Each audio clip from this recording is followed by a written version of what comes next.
Hello and welcome to Born and Raised in Prescott video channel. My name is Philip Battle. I'm the admin for Born and Raised in Prescott, in case you don't know. And this is the first of very many blogs that I'm going to be making for the channel. Today it's a lovely sunny day in Prescott, and I've decided to do something historical and to do an historical walk around Prescott, all based upon this book, which is a Prescott, a Town Trail, which was published by Knowsley Council in 1980.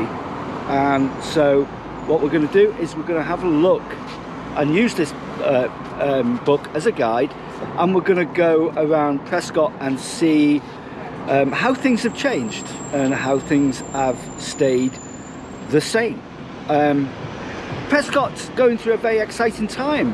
It's in the middle of becoming, on the verge of becoming, a major tourist attraction with the advent of the Shakespeare of the North Theatre, which is happening just behind me here, and we'll take a look at that today.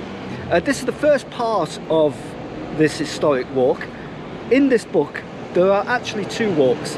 There's a short walk and there's a long walk. We're going to take the short walk today, which gives you about 10 interesting points along the way. So I'll be pointing out them points as I go. I was actually brought up on Kemble Street with my grandmother, Eleanor Rigby. Yes, Eleanor Rigby lived on Kemble Street. So that's a story, that's a part of a future vlog. But today I'm starting outside 34 Church Street. In this guide from 1980, 34 Church Street is our starting point, number 1 on the map.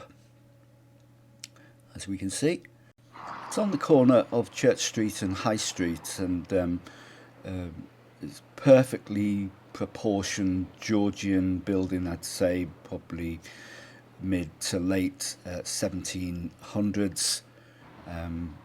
There used to be a cockpit on this site, hence the current name of Cockpit House.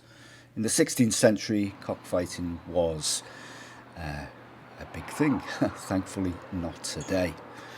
Yeah, it's a beautiful building really. It used to be a bank at one time, but originally started off as a Georgian townhouse, and so it shows something of the prosperity of Prescott. It's very prosperous in its day.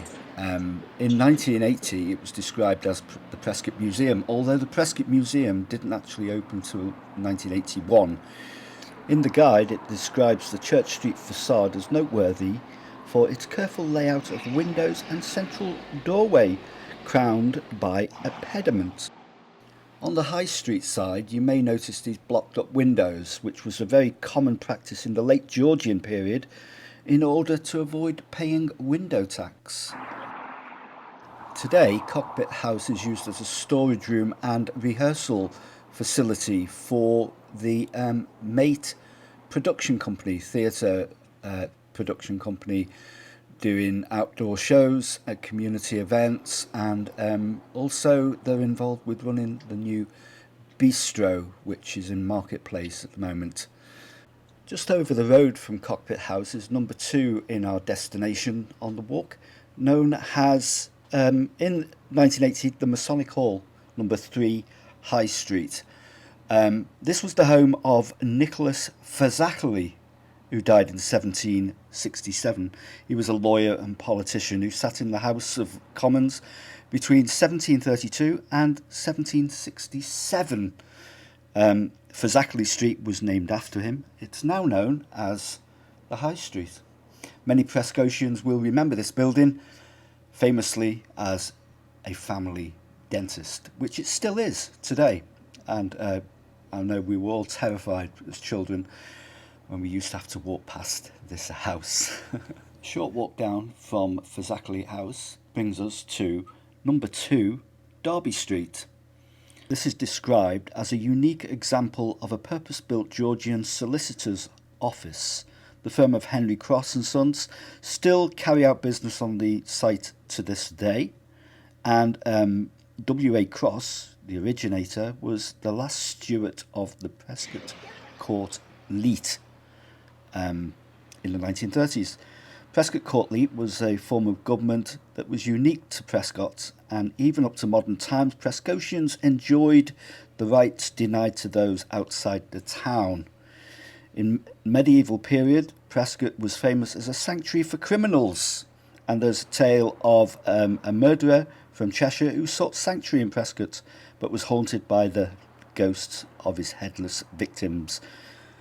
Just across the road from Cross and Sons solicitor's office, almost opposite, is Prescot's oldest pub, the Sun Inn, described in the book as a Regency-style building with a central doorway, Corinthian columns, and the head and the keystone and plastered door. It's well worth looking closely at the building to pick out the intricate plaster details. It also describes Prescot as being full of pubs in 1980 which brewed traditional beer. I wonder if we can say that today. Many of these pubs have closed down, and this is one of the last surviving and oldest pubs in Prescot, which still has a lovely coal fire. It's got a nice atmosphere, and perhaps we should do a interior tour of the pubs that are just left in Prescot for a future vlog. Well, I'm up for that. So we're going down Church Street now to number 5 on our list. Points of interest from 1980s walk, and it's not the Dean's house, not this time anyway. We are here outside St Mary's Church, Prescot, a church constructed of red sandstone and dates mainly from 1610, with a 15th century vestry. It's believed the tower and the spire of the church were added by a pupil of Christopher Wren in 1729. And gives the church its classic Wren appearance. It's a much-loved church, much loved by Prescotians, and is in fact Knowsley's only Grade 1 listed building. All the sandstone was quarried locally, possibly at Peck's Hill.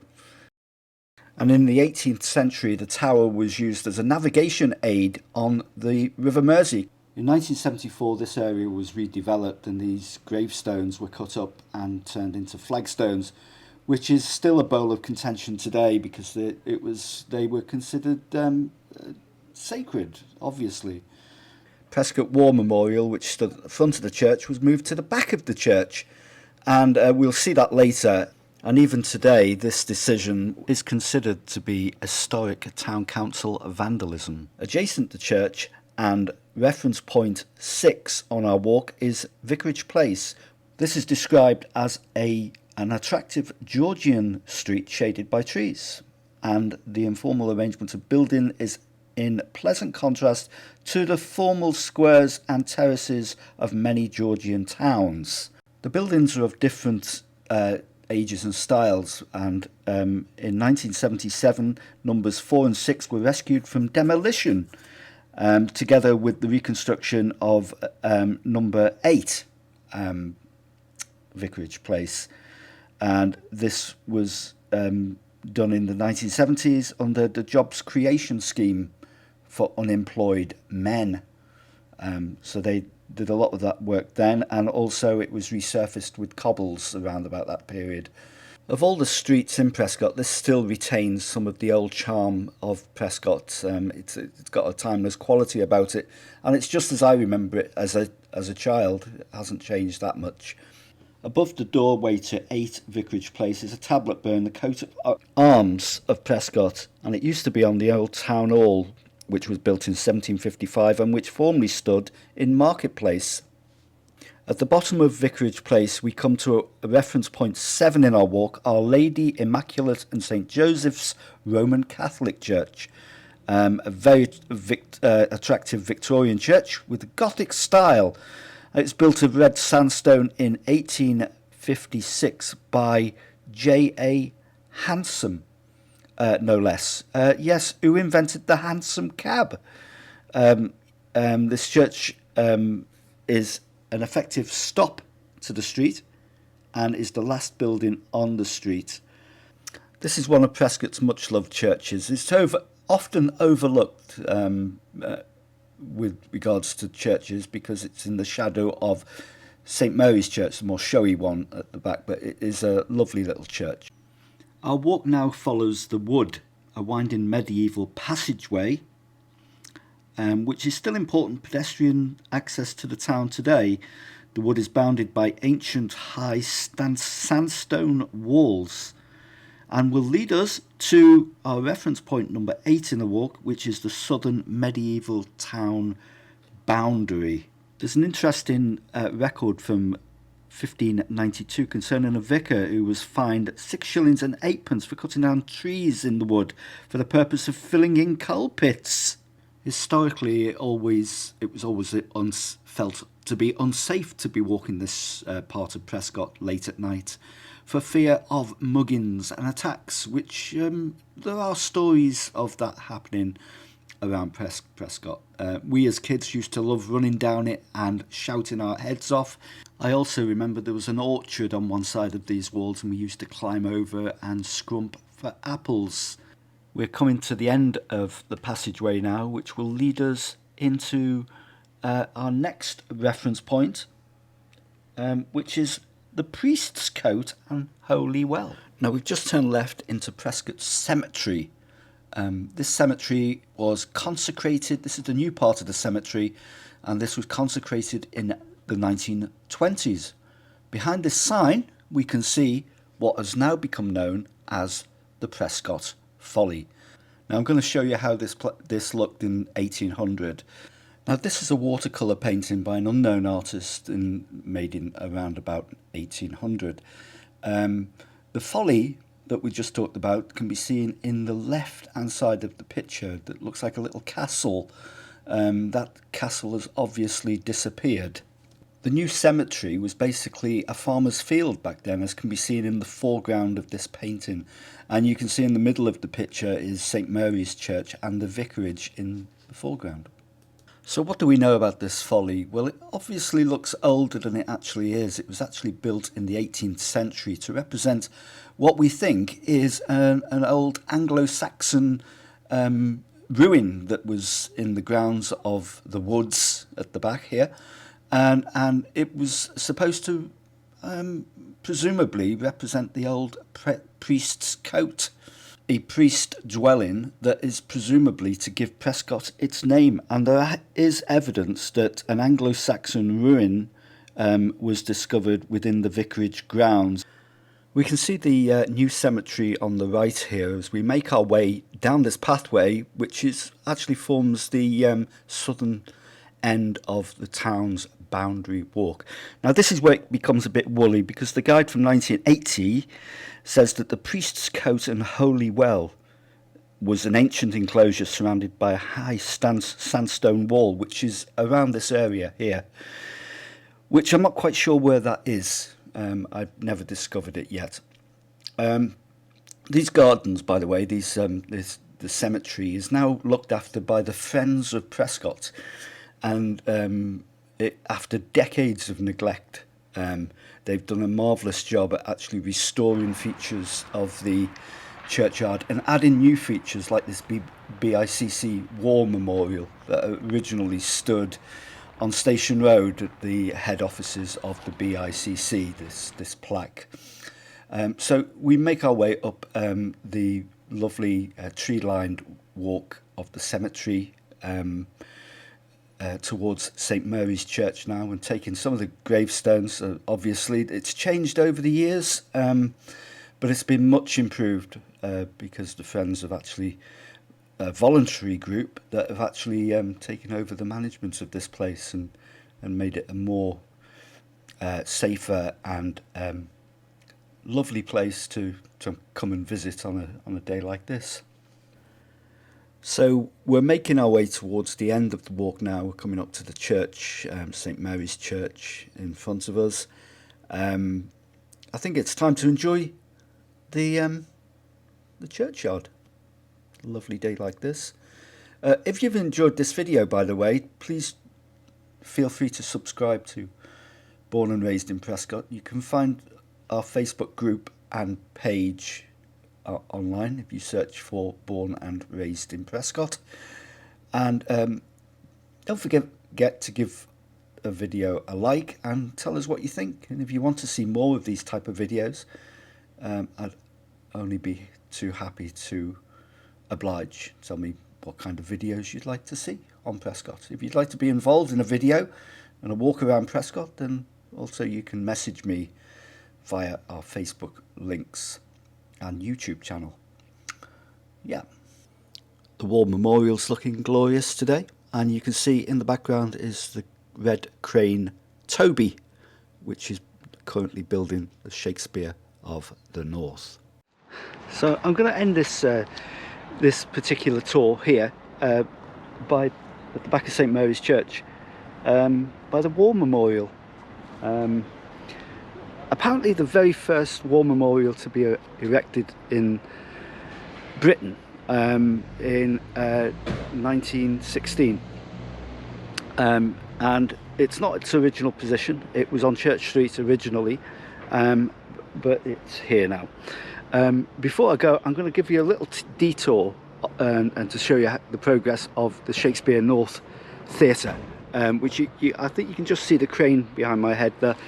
The building opens in spring next year, so I'll give you a little detour down there, and I'll show you where the alphabet stone was, because on this walk actually, the short walk actually ends at the alphabet stone, which is just over there in Marketplace. So I'll show you where that used to be. It's not there anymore, but I'll show you a bit of that.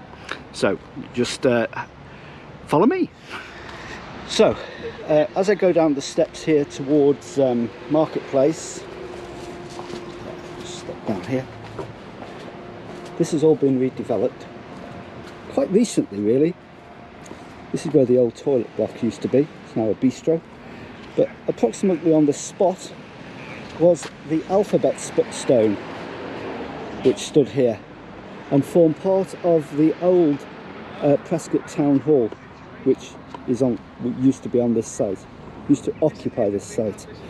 Beautiful building. It was pulled down in 1962 to make way for this open space here. So I'll take you up to the Shakespeare of the North. As we head up Marketplace towards Prospero Place and the Shakespeare of the North.